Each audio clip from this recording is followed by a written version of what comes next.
So now we come to the part that we're all looking forward to, poetry reading by Teena McCarthy.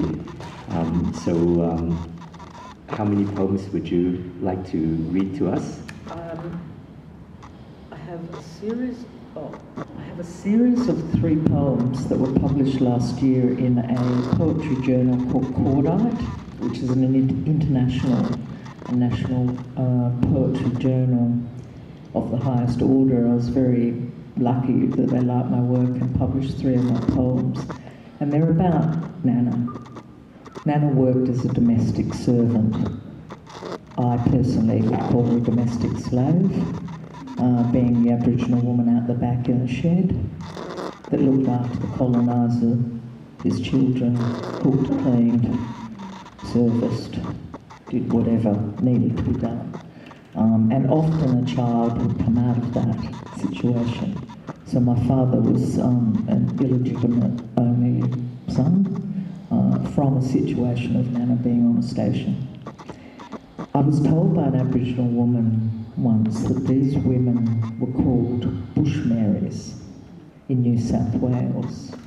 The men used to apparently say, "When are the Bushmarys coming?" And it was a saying that they used to say, the colonisers.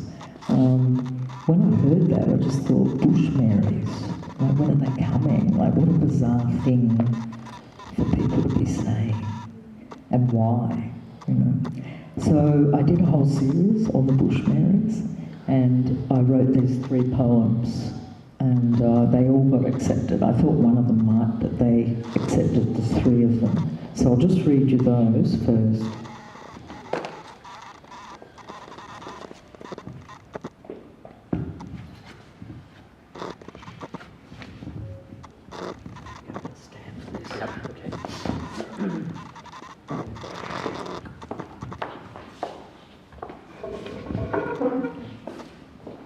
The title is The Bushmary Suite.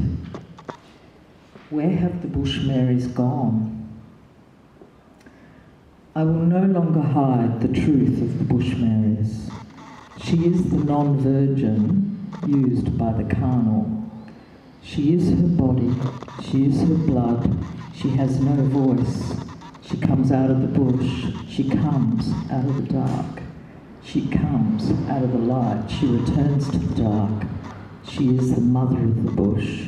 She is the Holy Ghost.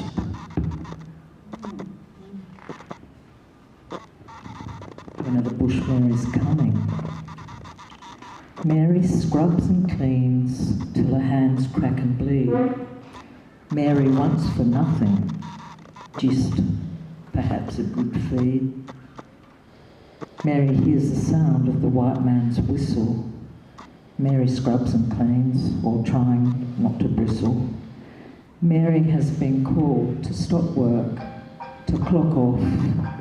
Mary scrubs and cleans till the shine's so bright.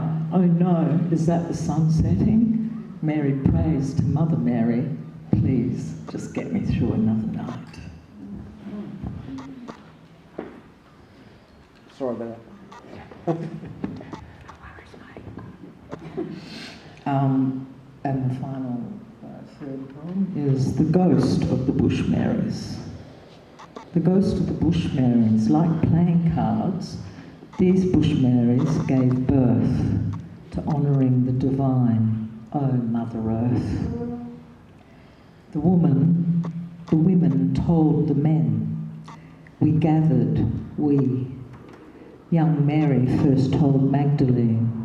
Mary said, he is risen. 3 Aboriginal women came along.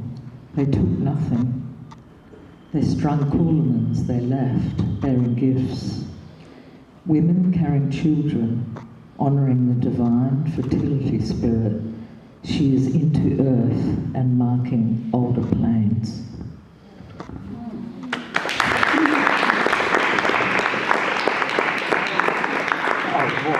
Is there more? Okay, yep. This one is what I call my sorry poem.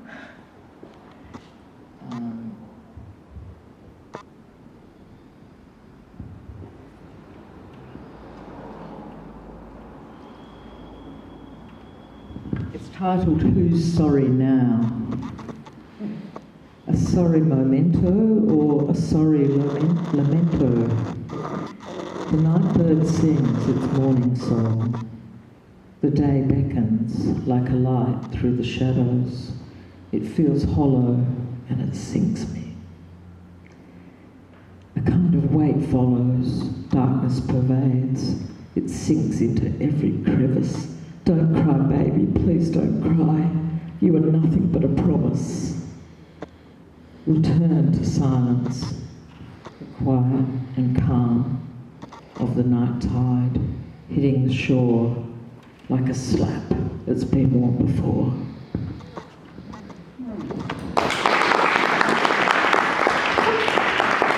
Fantastic, Teena. So we might open the discussion to the floor if anyone wants to ask a question. I have a question. Yes. The book is very emotional, and I have a feeling that would be multiple layers of reworking, like what you were talking about. Could you talk a bit more about that? Sure.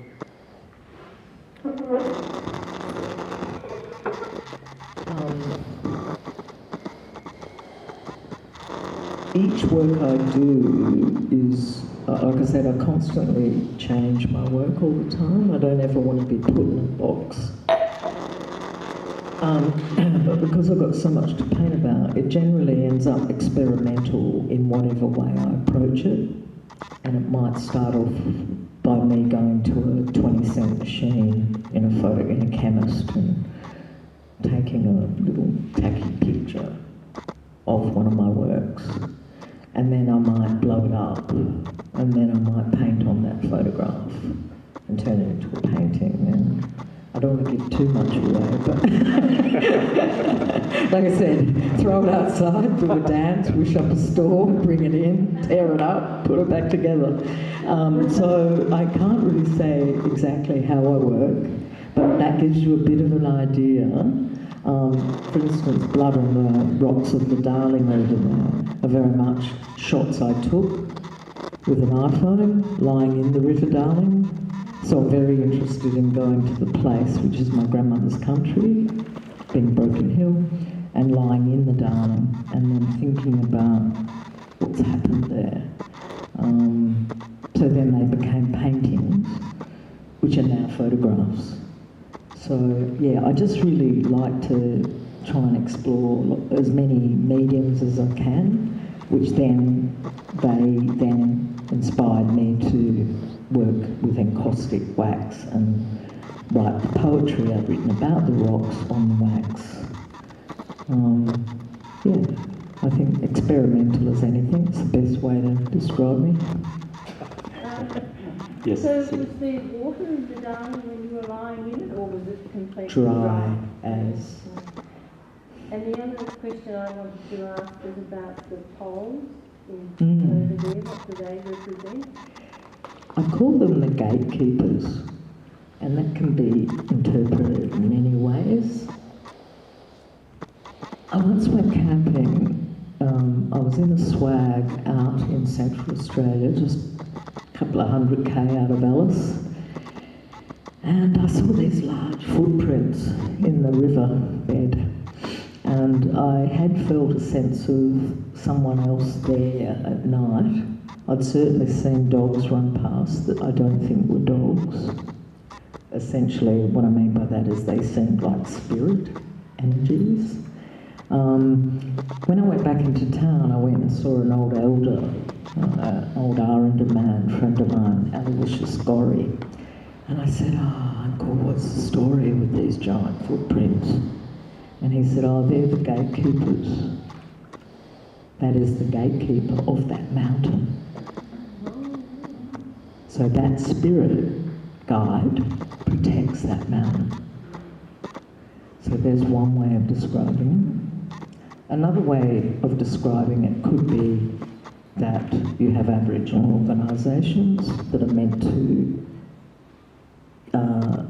give jobs to white fellas to then hand on to black fellas and teach them how to do the job. these people are meant to leave the job and give the job to Aboriginal people, but they often don't. And they stay in the job and make a fortune. And I consider, and people, Aboriginal people, consider a white person saying, well, maybe or not you can have money this week, we're going to give you this much, as a gatekeeper. So there's another way of looking at it. So there's different ways of looking at what a gatekeeper is, but essentially they're carers of the country, so they protect that place. Yeah.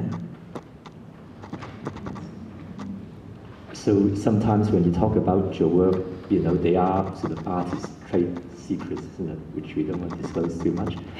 Or is it tradie secret in this case? Any other questions? Yes. An interesting question to ask you about your Italian heritage, because I too have memories of my family crushing grapes. How was that experience to you? What do you remember about that cultural experience? Oh, just that I was too young to appreciate it, I do have very strong memories, and I was telling Janice as she was painting me yesterday, day before, that my first painting at Kofa was actually the bath and the Italian tiles and the grapes and my feet, and then I literally painted all that, and then I jumped on the painting and started stomping on all my feet. So it became a performance.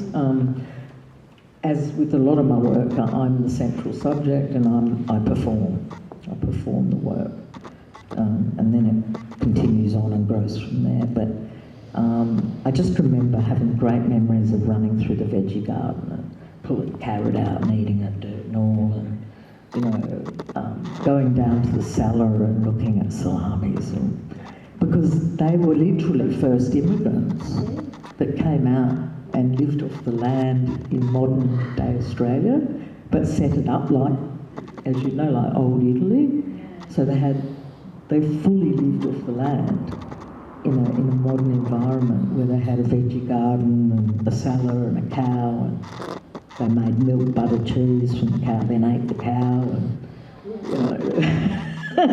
the veggie garden, and they just ate and did everything from the land. And that is a really beautiful culture, and it's one I feel a bit ripped off by, because as a child I wasn't really allowed to be Italian either. I had to be an Australian. So even my name, Teena Maria, which is actually my name, was Australianised to be Teena with a double E. So Teena.